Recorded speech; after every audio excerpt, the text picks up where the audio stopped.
right, welcome to episode 8 of the 214 Sports Show. I'm Joseph Duffy. I'm alongside TJ Krulowitz and Courtney Machani. Glad to have y'all back, fellas. It's been a stacked week of Dallas sports in the DFW area, of course. We've seen the Rangers advance to the ALCS, the first time since 2011. Cowboys got a big-time win against the LA Chargers down in Inglewood. Stars season just beginning, and the Mavs are just about to start in less than a week, so got a good week of sports ahead of us so far. I do want to start, for sure. I do want to start with the Texas Rangers, though. They did drop Game 3. This is their first loss so far in the 2023 postseason. People didn't expect for it to be this late, of course. The starter was Max Scherzer, who Rich Bochy elected to start off the IL. First time pitching in about a month and a half. So first loss of the postseason thus far. Max Scherzer gave up 5 runs total. What went wrong, TJ? And how can it be adjusted? He couldn't get his control down. He kept on throwing it over the plate. The Astros found out how to hit with runners at scoring position. This is what they are. I mean, this is how this series should go. You know, it was kind of unusual to see how the series went in the first 2 games with the Astros kind of failing with runners in scoring position and the top of the order not doing good. This is how they usually are, and we got to adjust. We got to be able to have better offense because, I mean, to be honest, this is the first time our pitching has tanked. This is the first time we've been down in a game for more than half an inning, and you know we couldn't get the bats going. This is gonna happen a lot. You know, we shouldn't expect to go through the playoffs expecting to, you know, be in the lead the entire time. You know. So, I don't know. I mean, that was kind of our first time seeing the bullpen when the team is down. And, you know, I guess the rotation is fine. Sometimes I felt like Bochy kind of just gave up on the game. You know, having, what was it? He had, like, you know, having Will Smith out there just point blank was not a good idea. Smith, man. Just not a good idea at all. Relationship. There's not a single ounce of love for that because it was so stupid. I mean, it was just you don't put Will Smith in that game, and you know Yordan Alvarez is really good against lefties. It doesn't matter if you put a lefty or righty against him. You know, as long as you start switching it up. We've been giving him lefties almost all series, except for when Uvalde started in Scherzer, and I mean you got to throw something different to him. Will Smith is not the answer. He's a guy who gives up a lot of home runs. He almost gave up a home run. He's lucky he didn't give up a home run to Yordan. I don't know. That's what I gotta say. Yeah, I'll just kind of touch on what TJ said for a quick moment. Like he said, the series hasn't really went the way it was kind of, I guess, scripted to go. Like, this is definitely, like, shocked a lot of MLB fans, definitely Texas fans, and definitely Astros fans, the way the series has went so far. So, for it to kind of come down kind of makes sense. Scherzer was, he had disaster class. But, I mean, it makes sense. I mean, a month away after rehab, like he said, his pitches were a little shaky. Well, he said he gave it like 4 runs in 5 innings or 5 runs in 4 innings, something like that. Oh yeah, 5 runs in 4 innings, I think. 5 runs in 4 innings. Bochy probably should have had a little bit more of a trigger, but he also probably should have had a little bit more of a trigger all game. Like TJ said, he kind of like let go of the game a little bit. And yeah, just whenever the Astros went up big, we kind of already knew like what was gonna happen because I mean this whole time this Texas Rangers team really doesn't make comebacks that often. We usually like to hope for the Texas Rangers to go up big first and hold on to a comeback from the bullpen. So if they get hit like that again, and the Astros are that type of team that if you give them one, they're gonna take the whole thing.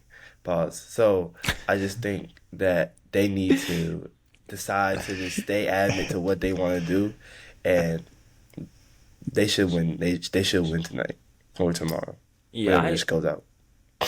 I'd be a liar if I didn't believe this series is not going to be competitive. I really was shocked that we were up 2-0 leaving Houston. But overall, I mean, Christian Javier, he played a phenomenal game for the Astros. He's been a postseason legend these past 2 years. Those guys He looked did. lost. They looked lost last night at the plate going against him. Pretty much had no So many answer. pop-ups.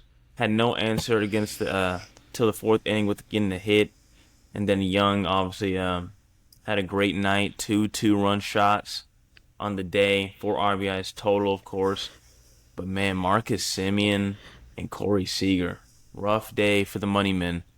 No hits. Semien scored a run after getting walked, but overall no hits. And then of course Mitch Garver also struggled once again. He has not been that good this postseason except after that grand slam. But Semien and Seager, not the day you want to see for your guys who are your money men. Especially Semien, he struggled mightily for the most part. He's had some unlucky parts, but Max Scherzer, for sure, I think it was a rough start from him. That kind of set the tone for the whole game. So, TJ, to close the segment out, what can the Rangers do to rebound in this series and close out this ALCS to win their first pennant since 2011? Well, they're lucky because Christian Javier they have to play him one more time in this series, and that's possibly doesn't happen. It seems like there is a couple pitchers that the Astros can throw out against the Rangers, and they are almost unhittable. We're talking about not Hector Norris. He ended up actually giving up a 2-run home run, but people like Presley, he's been automatic in the playoffs for saving and all that stuff. But we're not going to talk about the bullpen. We're going to talk about the starters. We tend to have their number. We don't do too bad against Verlander. We tend to have Valdez's number. I think they are starting Jose. I can't say his last name. I'm not going to say because I don't know how to pronounce it. But I do know he's just a decent pitcher. I'm not going to jinx anything. I'm not going to say anything because, the game hasn't happened yet, but by the time this is uploaded, the game will happen.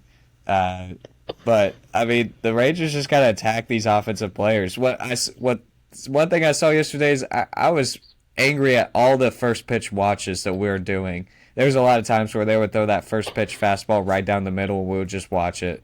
I hope that the Rangers, with a different starter, can get really aggressive, get that early lead again. They were really aggressive in the first two games. They're able to get into those early leads. That's what they need to do. Go ahead, Courtney. Oh, to say the keys to the game, I'll say, pretty much what TJ said. We just gotta rely more on. At this point, with your bullpen, it is what it is. Who's pitching the next game? If y'all know, It's going to be Andrew Heaney starting. Heaney? Yep. All right.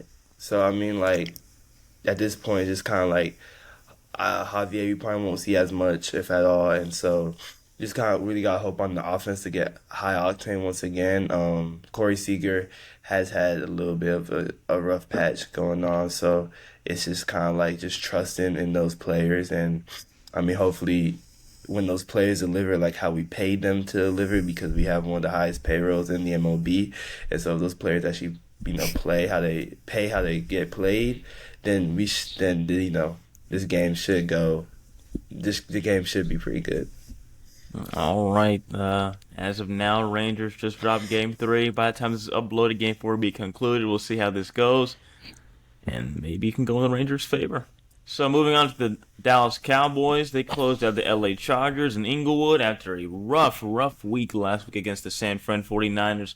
They head into their bye 4-2, gained significant ground in the NFC race after the Niners lost to the Browns, an upset loss in Cleveland, and then the Eagles also lost. Let's go. So, I would like to take, real quick, I'm the reason why the 49ers lost, by the way. You're the reason. I've had really, really bad luck in fantasy this year across all three of my leagues. I picked up Jake Moody at least in two of my leagues before that game. Man, that's tough. That's me. Two? That's on me for the 49ers loss. At least I had 3 different kickers. So starting with that analysis, TJ, what do you see from that win? That was encouraging. How did they win? Heading to the bye, where's the most necessary area for improvement for you, in your opinion? Uh, well, that was a really sloppy game, and it seems like it's what the Cowboys. It's a cycle of the Cowboys. The Cowboys have always had the stupid holding on, first and goal right before a big play, you know, with 2 minutes, with like 30 seconds left before halftime. We always have that holding call. It puts us out of field goal range or puts us out of first down territory, whatever.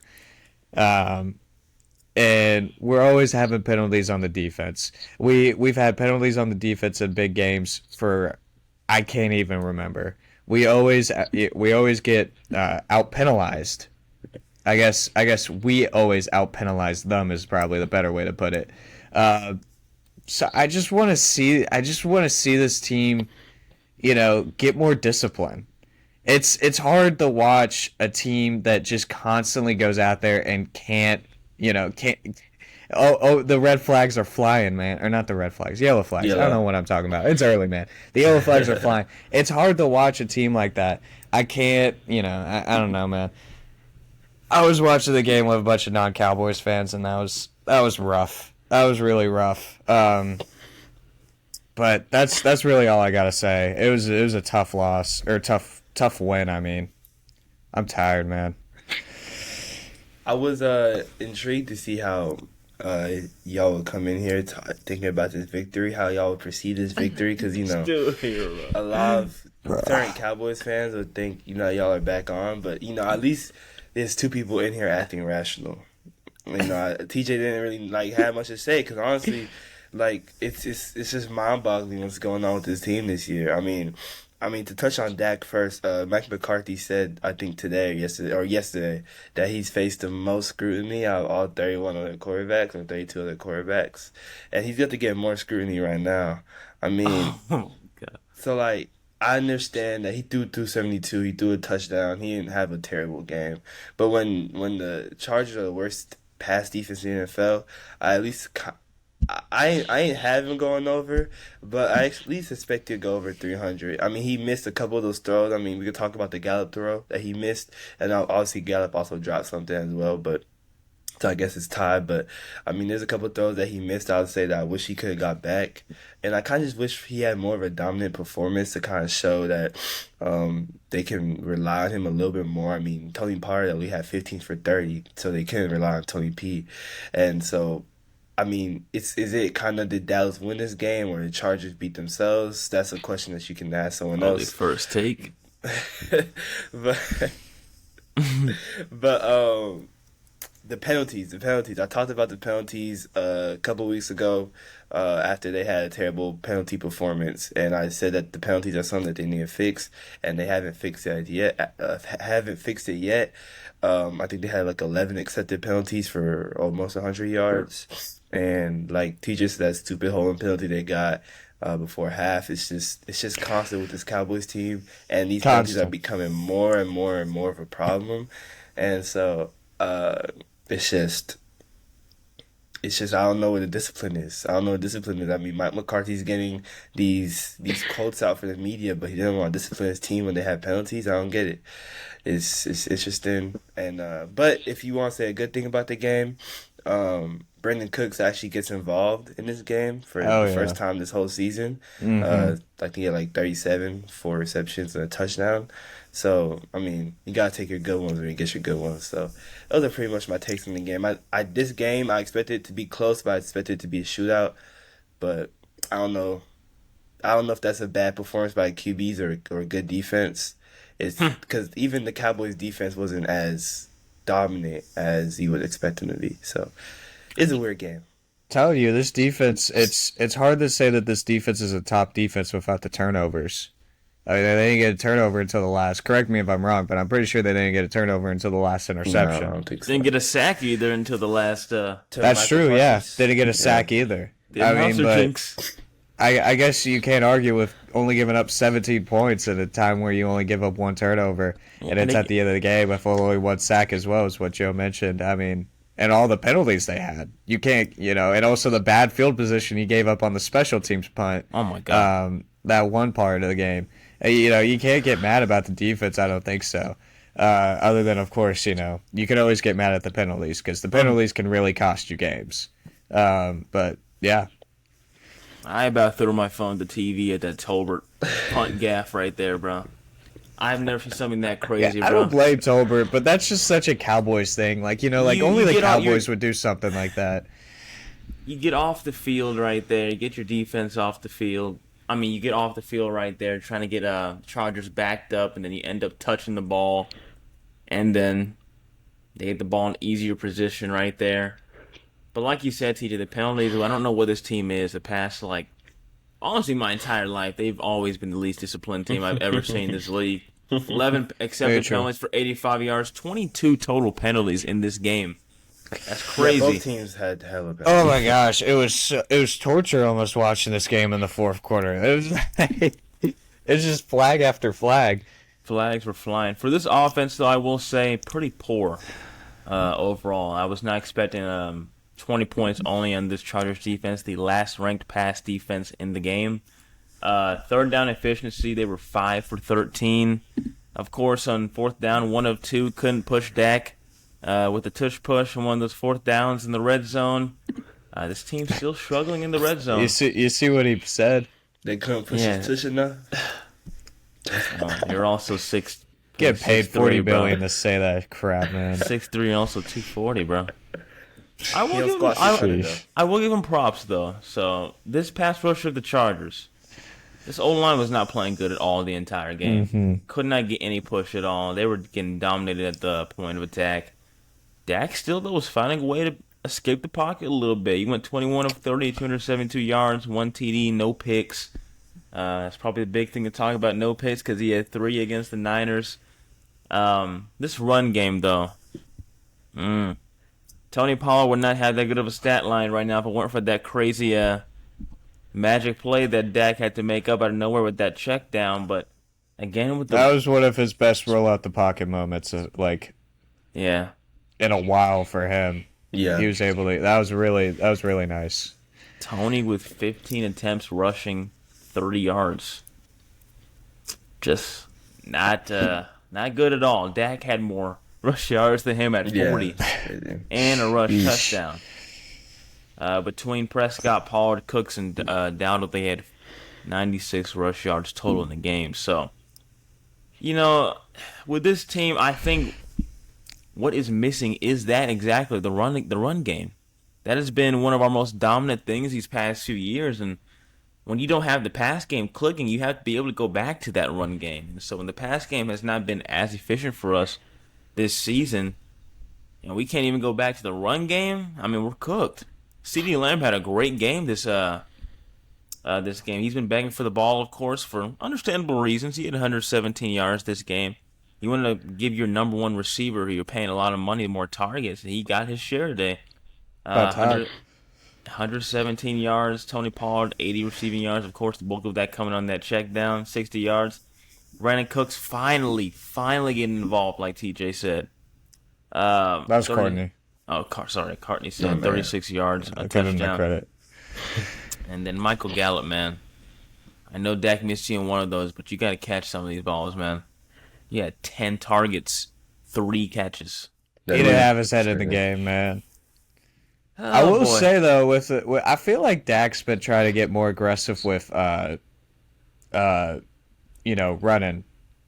the ball, and sometimes he has trouble with it. I can tell he has trouble with it, man. He just eats that ball up sometimes in the pocket and won't let go of it and won't let out of it. Won't get out of the pocket either.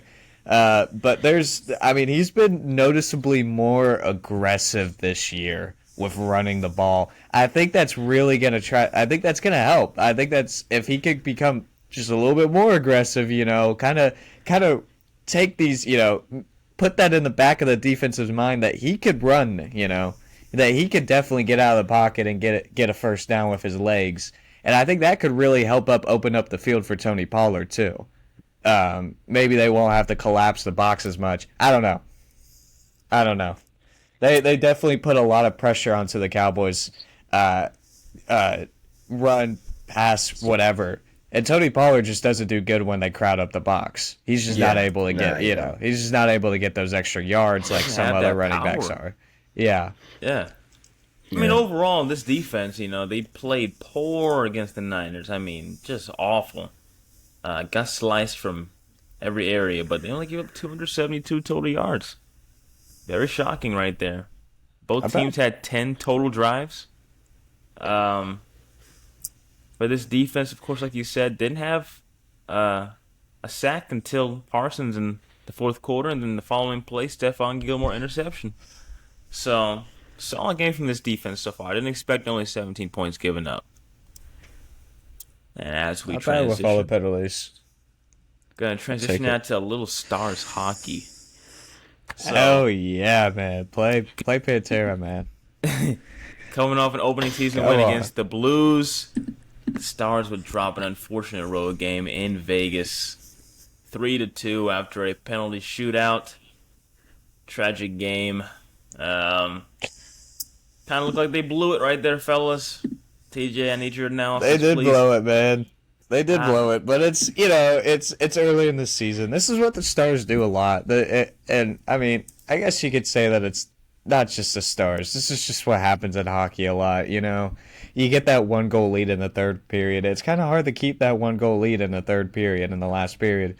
Um, you start getting defensive. You start getting real defensive. And once you start getting defensive, the puck is in your zone the entire third period. The next thing you know it. And I mean, the Knights were being aggressive. They were going to get a goal eventually. I just knew it. That's what the Stars always give up goals when they're up one in the third period. Um, I was hoping they would win in overtime. The 3-on-3 was pretty good. The Knights had a couple good chances. Otter was able to stop them. The shootouts were unlucky. Two of our three shooters hit the post. Aiden Hill, their goalie, didn't even stop us. We hit the post twice. Jason Robertson and Rupe hits. But I mean, I like the game. It was our first multi-fight game since 2018. We fought 2 times that game. A lot of bad blood between the Golden Knights, so I really like that game. I really like this team. I think this team is set up really well. I think the offense sooner or later will get clicking. They haven't really clicked that well. They'll get their power plays. They haven't gotten a lot of power plays yet. So I think they'll start clicking soon. Our defense has been phenomenal. I love, Miro Heiskanen is my favorite player on the Stars. He's been great so far. It's Ryan Suter's been, has pleasantly been a surprise as well. He's been really good. Oettinger looks great again. He's going to be a fundamental, huge player for the Stars in the next coming years. Well, we're competing for the playoffs because we have the players to compete for a Stanley Cup, and it's going to come down to the goalie. And thank goodness we have one of the best goalies in the league. Yeah, I'm gonna keep my analysis very short, simple, and sweet. Um, Ottinger played like a league goalkeeper. I mean, he's making every part of what a league goalkeeper should be. And like TJ said, if he's around for like these long years during his eliteness, then they will have a chance to qualify for like World Cup position all the time. But you can't really rely on your goalkeeper like that, like the Dallas Stars did. The game against the Golden Knights, you kind of just got score a little bit more, and so I mean, Alger had like a. I mean, I looked at the stats and I saw what he did. I was like, God, this is a generational performance. God damn. But I mean, this is. I mean, I was like, I talked about Andre last time. Talked about the Stars. I didn't know that he was like that though. I know he was good, but he's good, and I know he didn't do that good in the playoffs last year. So it's kind of good to see him bounce back to what he should be.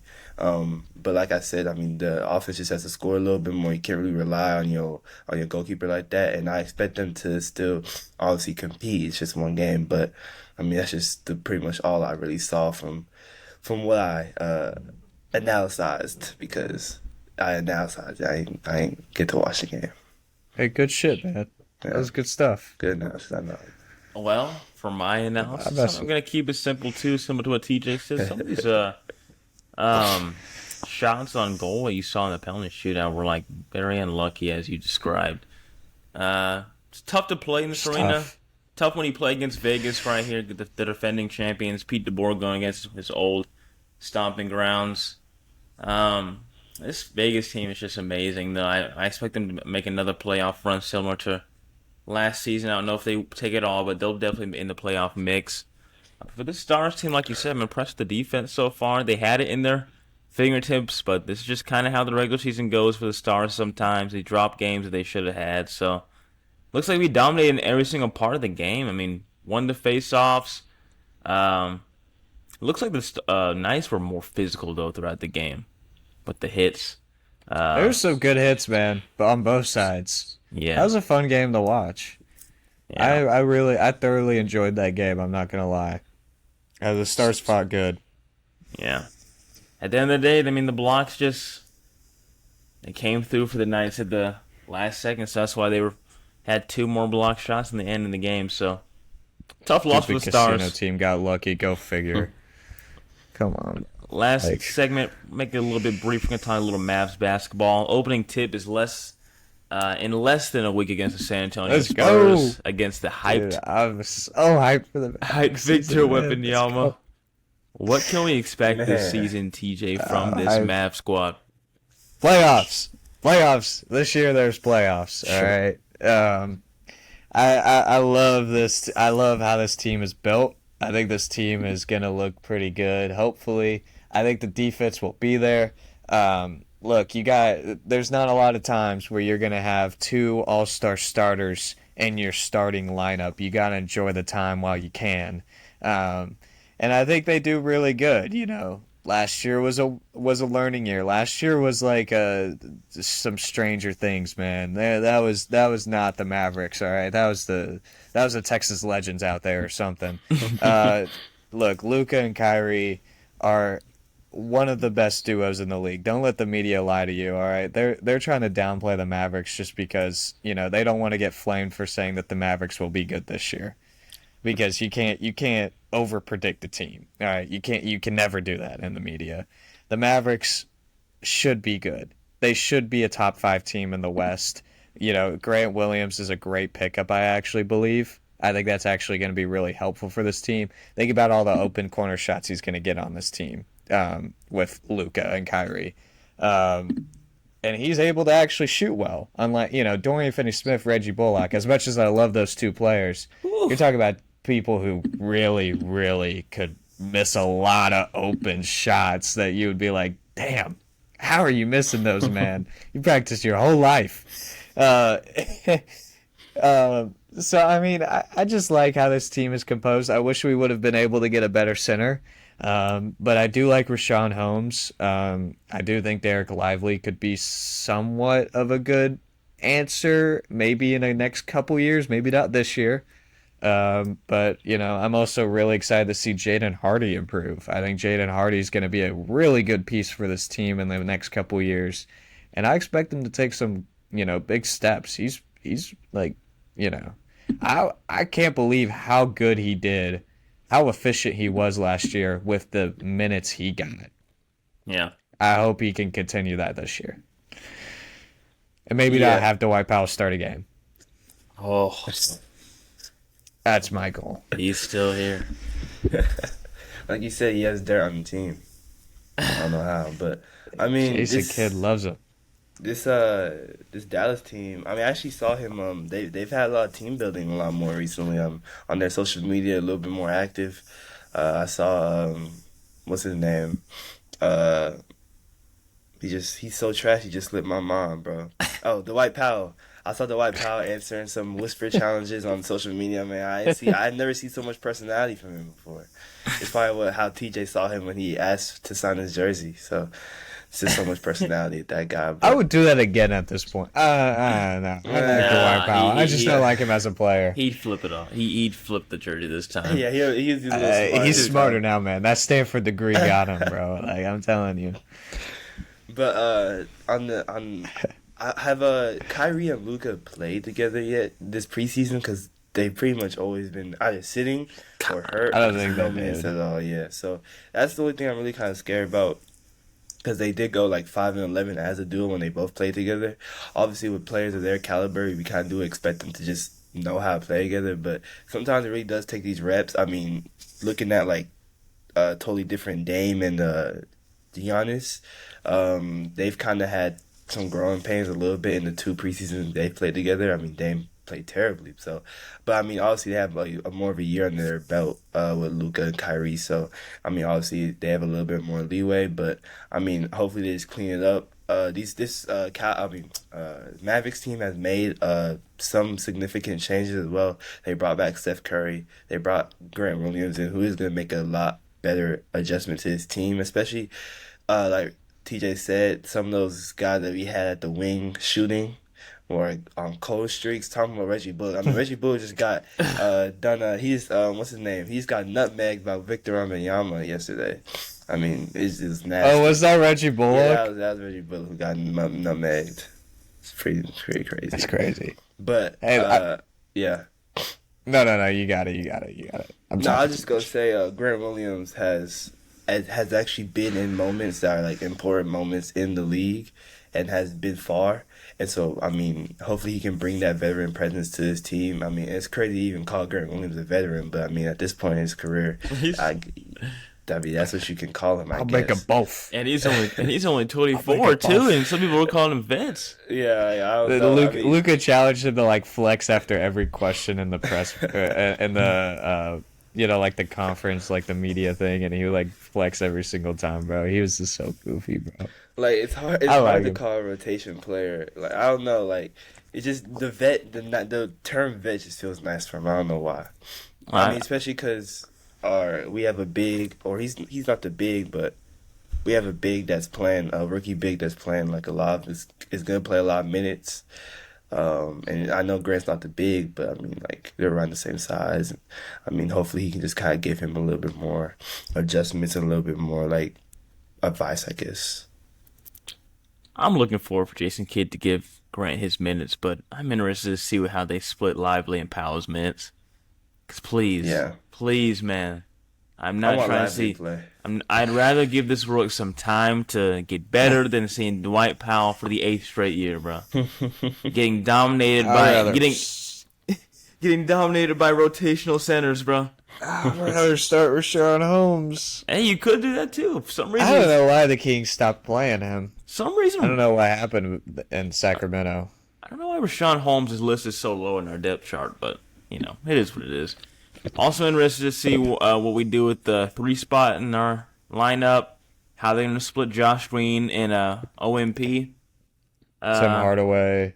Don't forget about him. I don't know how they're going to do that right there, but the Mavericks have an easy schedule to start off the season. They need to take full advantage of it. They need to get on a hot start early. Because the Mavericks, you look at their past history, and they struggle at the start of the season usually. That's usually when people start thinking always like to climb back every time. Yeah, it's been almost every year Luka's been with the Mavericks that preseason predictions put him first in MVP rankings, and then by the first 2 months, people don't even have him in the conversation because they're like, oh, he's fat, he's out of shape.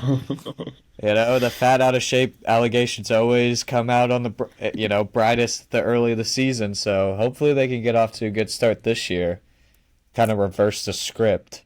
Yeah, the predictions were a little bit smarter this year. I don't think I've seen Luka in one MVP prediction yet.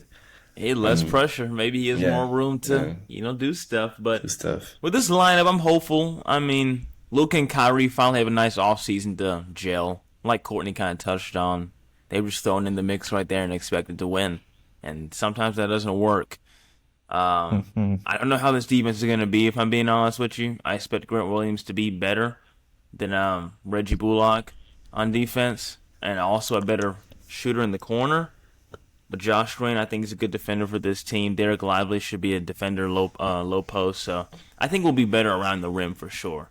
Overall, defensively, I don't know if it'll be that much of a difference. I hope it would be. I think bare minimum for this team should be a top 6 seed. All right. There's no reason this team should be vying for a play-in spot in the last week. They shouldn't be a play-in team. There's no way. I don't care how tough the West is. Luka should be it. Luka needs to carry this team if he has to. He needs to do those 60 point triple doubles if he needs to. We can't be a play-in team again. I mean, I'm thinking about right now if the Mavericks aren't the playing team, I don't know who will in the West who goes into that playoff spot that playing spot because there's just so many hitters in the West. I mean, like you still got to worry about the Pelicans too. You can think about the Grizzlies possibly. Yeah.